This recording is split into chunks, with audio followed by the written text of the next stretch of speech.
तो गाइस मैं हूं अंकित और आप देख रहे हैं रेसलिंग फैंस नेटवर्क। शुरू करते हैं भाई अपनी बातों को हम लोग सबसे पहले रिकी स्टार्क्स से। तो भाई रिकी स्टार्क्स आ चुके हैं WWE NXT के अंदर। कभी इनकी डील AEW के साथ परसों रोज एक्सपायर हुई भाई, एंड हम सब बड़े खुश थे कि लेट्स गो WWE को एक न्यू टैलेंट मिलेगा। एंड कंफर्म हो चुका है भाई कि ये WWE के अंदर ही होने वाले, बिकॉज आ गए ना भाई, आज NXT में रिकी स्टार्क्स आ गए।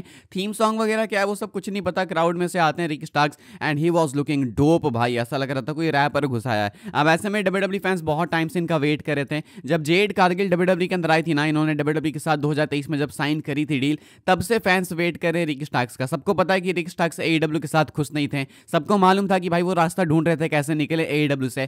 फाइनली रिकी स्टार्क्स को मिल गया एस्केप प्लान, एंड अगले ही दिन भाई वो अगले ही शो में NXT में अपीयर हो गए। मंडे नाइट रॉ से पहले ये AEW से निकले थे, एंड मंडे नाइट रॉ में तो नहीं बट NXT में आ गए। तो बहुत फास्ट आए भाई, लोग बात कर रहे थे कि रेसलमेनिया के बाद आएंगे, रॉ आफ्टर मेनिया में भी यहाँ वहाँ, लेकिन कहाँ पे आ गए भाई, आ गए ये सीधा NXT में। NXT में ही कंटिन्यू करेंगे। एक चीज देखो मुझे अभी थोड़ी सी सही नहीं लग रही है WWE के अंदर, वो ये कि जितने भी आप न्यू टैलेंट साइन करो, जितने भी नए सुपरस्टार्स आ रहे हैं आपकी कंपनी के अंदर, सब NXT में क्यों जा रहे हैं। मतलब मैं मानता हूँ इस चीज को भाई कि वो डेवलपमेंटल ब्रांड है, या फिर वहां पे आप पहले इंट्रोड्यूस करना चाहते हो फिर मेन रोस्टर पे लाना चाहते हो, ठीक है, लेकिन कुछ सुपरस्टार्स भाई मेन रोस्टर पे सीधा आने चाहिए। लाइक शायद जूलिया मेन रोस्टर पे आ सकती थी सीधे, मैं ये बोल रहा हूँ। चाहे बात करो आप अब तक कोरा जेड की, इनको मेन रोस्टर पे आ जाना चाहिए था। और भी कई टैलेंट्स हैं NXT के अंदर जो कि शायद अभी वहां पे नहीं होंगे तो ज्यादा बेटर रहेगा, मेन रोस्टर में होंगे तो ज्यादा बेटर होगा। लाइक जॉर्डन ग्रेस भाई, अभी ये कुछ अपडेट है रिकी स्टार्क्स को लेके, ये NXT में ही कंटिन्यू करने वाले हैं, एंड ये मेन रोस्टर पे कुछ टाइम बाद, आई गेस शायद 1-1.5 साल बाद आपको देखने को मिलेंगे एक्टिवली। बीच में अपीयर हो सकते हैं कुछ चीज़ों के लिए, लेकिन एक्टिव तौर पे भाई 1-1.5 साल तो इनको लगी जाएंगे मेन रोस्टर में आने में। तो ये एक गुड न्यूज़ है भाई रिकी स्टार्क्स के लिए कि फाइनली WWE के अंदर आ चुके हैं, रिकी स्टार्क्स के फैंस के लिए। तो बस कॉन्ग्रेचुलेशन टू रिकी स्टार्क्स बोलना चाहूंगा भाई मैं, तुम लोग भी लिख देना, मतलब WWE के अंदर आना हर एक रेसलर का ड्रीम होता है भाई। तो रिकी स्टार्क्स ने इसको कंप्लीट कर लिया, पहले भी थे WWE के अंदर लेकिन अब स्टार बन के आए ना, अब ये वाली बात है। आगे बढ़ते हैं गाइस, हम लोग बात करते हैं अगली स्टोरी के बारे में जो कि जॉर्डन ग्रेस से रिलेटेड। तो अभी भाई मैंने आपको रिकी स्टार्क्स को लेकर अपडेट बताई कि जो रिकी स्टार्क्स हैं वो NXT के अंदर जा चुके हैं। जॉर्डन ग्रेस भी WWE के साथ साइन कर चुके हैं। निक खान काफी हाई होप्स रखते हैं जॉर्डन ग्रेस से, लेकिन जॉर्डन ग्रेस कहाँ जाने वाली हैं, ये भी मोस्ट लाइकली NXT में जाने वाली हैं। ऐसी अपडेट्स निकल के सामने आई थी, अभी वापस से अपडेट निकल के सामने आई है भाई, वो मैं आपको बताना चाहता हूँ।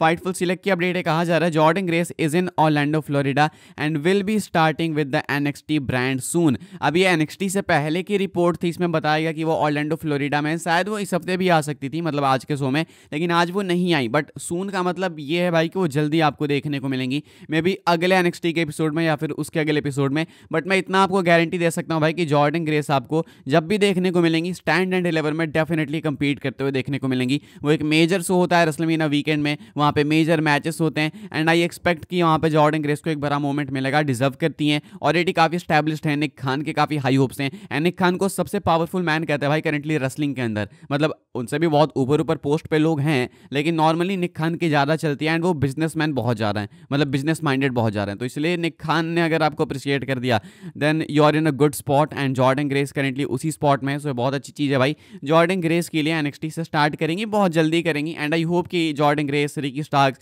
या स्टेफनी वेकर, जूलिया, ये सब जल्दी मेन रोस्टर में आ जाए भाई, मैं बहुत वेट कर रहा हूँ। आगे बढ़ते हैं गाइस, हम लोग बात करते हैं अगली स्टोरी के बारे में जो कि जे उसो से related.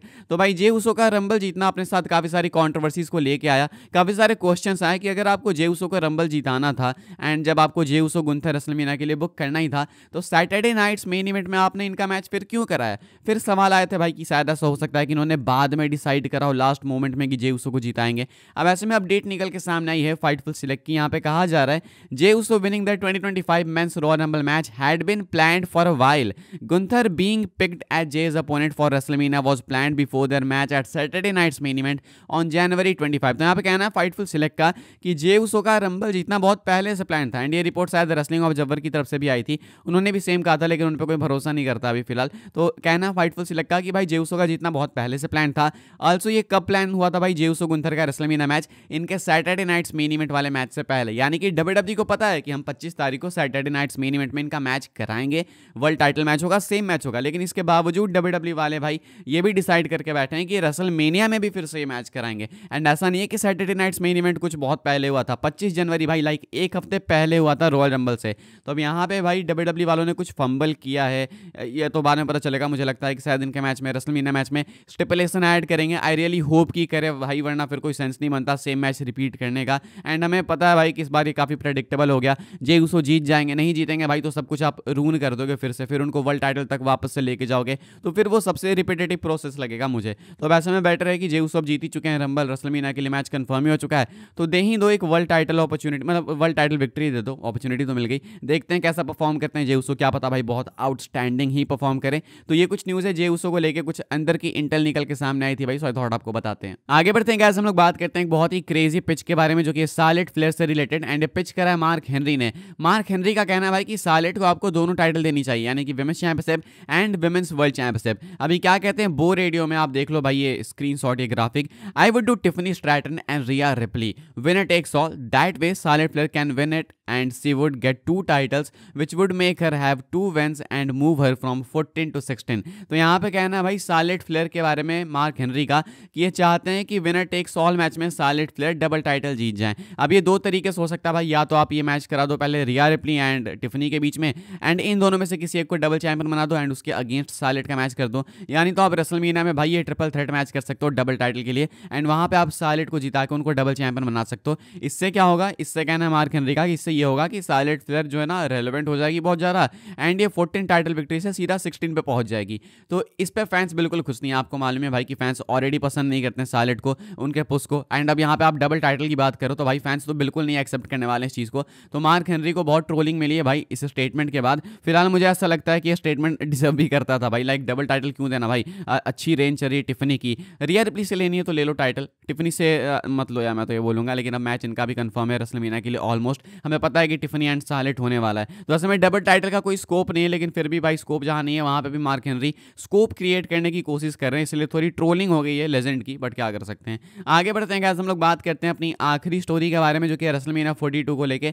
WrestleMania 41 is coming very close, and अब मुझे कोई हिचकिचाहट नहीं है भाई रेसलमेनिया 42 की बात करने में, जिस हिसाब से टाइम भाग रहा है भाई रेसलमेनिया 42 लगता है 1 महीने बाद ही आ जाएगा। अब ऐसे में क्या अपडेट है भाई इसके लोकेशन को लेके, नई अपडेट वो मैं आपको बताता हूँ। कहना है भाई एंड्रू बेरटाला का कि over a month ago I mention that I believe New Orleans would be the next host city for WrestleMania 42।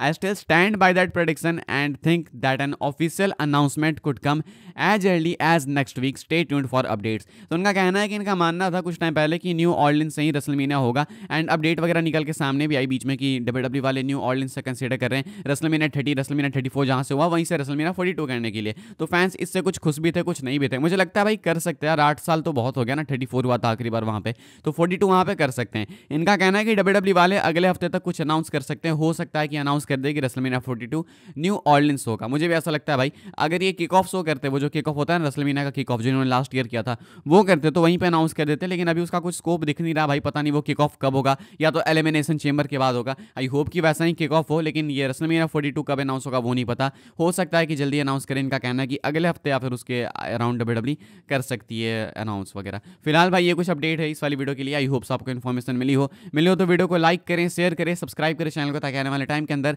आपको और भी ऐसी डब्ल्यूडब्ल्यू की न्यूज़ इन्फॉर्मेशन जानने को मिलती रहे। फॉलो कर सकते हैं आप लोग मुझे इंस्टाग्राम एंड ट्विटर पर, लिंक आपको मिल जाएगी डिस्क्रिप्शन में। ज्वाइन कर सकते हैं व्हाट्सएप चैनल को, उसके लिंक है डिस्क्रिप्शन में। मिलूंगा मैं आपसे अगले वीडियो में, तब तक के लिए goodbye, thanks for watching.